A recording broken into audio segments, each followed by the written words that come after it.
Hello everyone and welcome back to the channel for the JOJOLands Chapter 7 review, titled Jungle Warfare Part 2. And I apologize for the delay on this one, guys. I got hit with that seasonal flu plus allergies wombo combo, but I'm back now and all is well, so we can continue our regularly scheduled JoJo discussion and get back to the stand battle against the mysterious cats. As in the latest chapter, the gang works together to try and overcome the strain, although in the end, it can still only be defeated by a certified Araki moment. And overall, this was a really chaotic chapter with 5 stands being used during the fight, plus the lava rock, so more like 6 abilities all play some role in the chapter.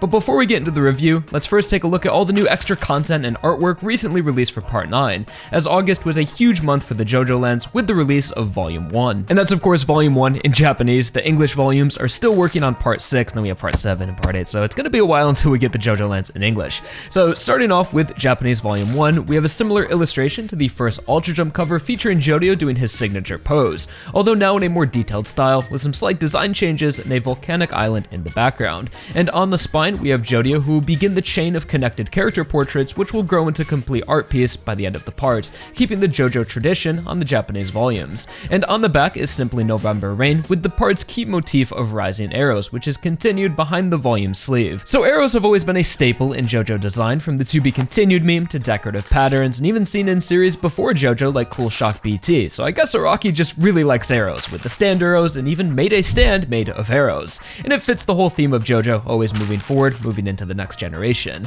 Although the arrows in the JoJoLands seem to represent the part's theme of growth, as it's a story about becoming filthy rich, which will either be reflected by Jodio's bank account or personal growth, or both. So either way, it's an upwards trajectory, which I think also relates to Jodio's pose, which is pretty simple and even kinda goofy, but reflects the part's theme of rising, with Jodio's hands pointing upwards like the arrows. And within the volume itself is a bunch of small changes, either revisions or corrections to some names, dialogue, and chapter titles, but nothing really too noteworthy.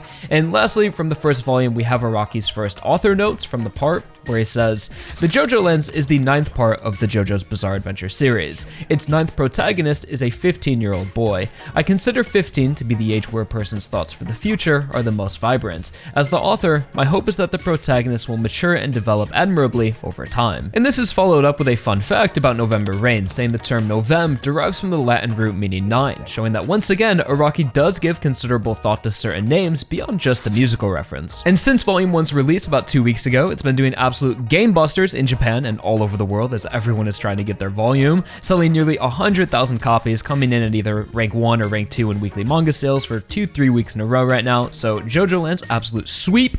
But now on to the new chapter, starting with the cover of Ultra Jump. We have the rest of the gang joining Jodio in all of their colored glory, as this is the first time we've actually seen Paco, Usagi, and Dragona officially colored by Araki. And their group pose is nearly the exact same as last month's chapter cover, if you noticed, although Paco and Dragona have now switched places. But now within the actual chapter, on the cover page, we can see the official JoJoLands emblem with Jodio under his big-ass hood inside a 9-pointed star, which perfectly fits with the other part's emblem seen on the cover of 2013's JoJo Velar art book. So now, finally onto the chapter, we start off with a double-page spread of Jodio upside down, still hanging from the cat's strain. Yet notice only his braid is affected by gravity, while the rest of his hair is glued to his face, like Josuke's hat, which in all 110 chapters of JoJolion, not once left his head, so I wouldn't expect to see Jodio's forehead anytime soon. And at the start of the chapter, there isn't really anything to indicate a passing of time, so we can assume this is an immediate continuation, which is an important detail for later. So the first half of the chapter, and a little bit more than that, focuses on the struggle our gang minus Usagi now are having against the cats, and making the situation seem ever more hopeless, as no matter what they try to do or how they try to use their stands, they just can't win. Almost like the cats were prepared to fight, as Jodio remarks later on that they just so happen to outrange November Rain, which adds more to the theory that there could be another player in this fight off screen controlling the cats, which still seems like a likely scenario, as the cats are either after the diamond or the lava rock, which wouldn't make much sense or be that interesting if there was simply just wild cats. And I would love to see in the following chapter an actual minor villain introduced that has a motive relating to the lava rock or is connected to some opposing crime organization, which could really help build the setting here in Hawaii and expand the scope of the story outside of just Jodio and his gang. But for now, this chapter mostly highlights the strain's full potential, being at its full power in the jungle, being able to break down a dozen small trees nearly instantly and completely overpowering Dragona, Paco, and Jodio stands, with only Jodio being able to get a hit on one of the cats, which causes the other two to go completely feral, flooding strain out of their bodies and connecting to each other to make a net. So we see how that stand sort of operates, making the cats more like stands themselves than animals. And just when all hope is lost, none other than Usagi returns to save the day, crashing the rental car into the tree, making the cat scatter. So as some readers suspected, Usagi's betrayal was after all just a misdirection on Araki's part that I admit even I fell for, as I was kinda interested in the idea of Usagi and Meromei-chi working together possibly against the rest of the gang. Although it turns out Usagi had another plan in mind that would save his friends. So now is the certified Araki moment I mentioned earlier. As it turns out, Usagi, while off screen, managed to execute a plan to save everyone, where he went to the car, which we saw in the last chapter, grabbed some of the hamburgers they picked up at the airport, broke them apart, stuffed the burgers with caviar, came back, fed the burgers to the cats somehow, went back to the car, then drove it directly into the tree to stop their attack. And because Usagi also has the lava rock, he's able to pin the cats down who are now being dragged towards it because of the caviar they ate is considered a valuable, which was the whole end goal of his plan, testing his theory on the lava rock's power, which ended up working out, and he's then able to use the Mate Kudasai to trap the cats, turning it into a net after instructing Dragona to ask for a net, as remember, the Mate Kudasai can only work if someone other than Usagi asks for something, which is such a specific activation method that just forces the characters to work together.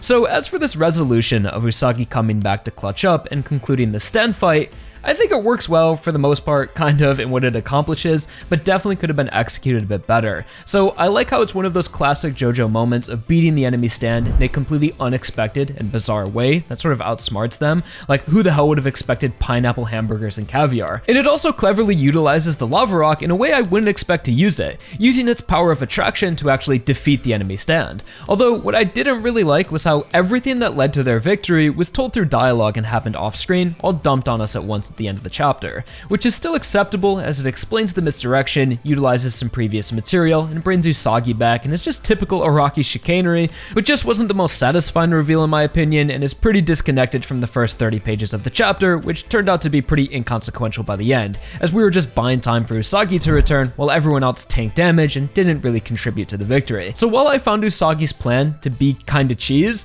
I have to admit the pieces were set up beforehand to suggest some foreshadowing for this moment, giving a keen reader a sort of aha moment, seeing that Usagi used the hamburgers from chapter 2 and the caviar was just one of the many valuables he stole from Rohan. So the pieces to his plan were hiding in front of us the whole time, and Usagi was just clever enough to put everything together. Although the timing of things is definitely a bit off from the way Usagi explained it. Like, since Usagi took off, it could not have been longer than 5 minutes. It's been a constant flow of movement and we've seen nearly every action the characters have taken. So if Usagi went to the car to get the burgers and stuff them with caviar, why was he driving away in the last chapter? From the last time we saw him to when he was in the car, couldn't have been more than 15, 30 seconds. So like, did he drive away, stuff the burgers, come back, throw the hamburger all over, then run back to the car, and then crash it into the tree? And even during the fight, I never really saw a moment where the cats could have stopped to have a snack. They were either attacking or on page nearly the whole time. So this resolution just would have been a bit more believable if maybe during the first 30 pages of the chapter, we saw something like the cats chewing,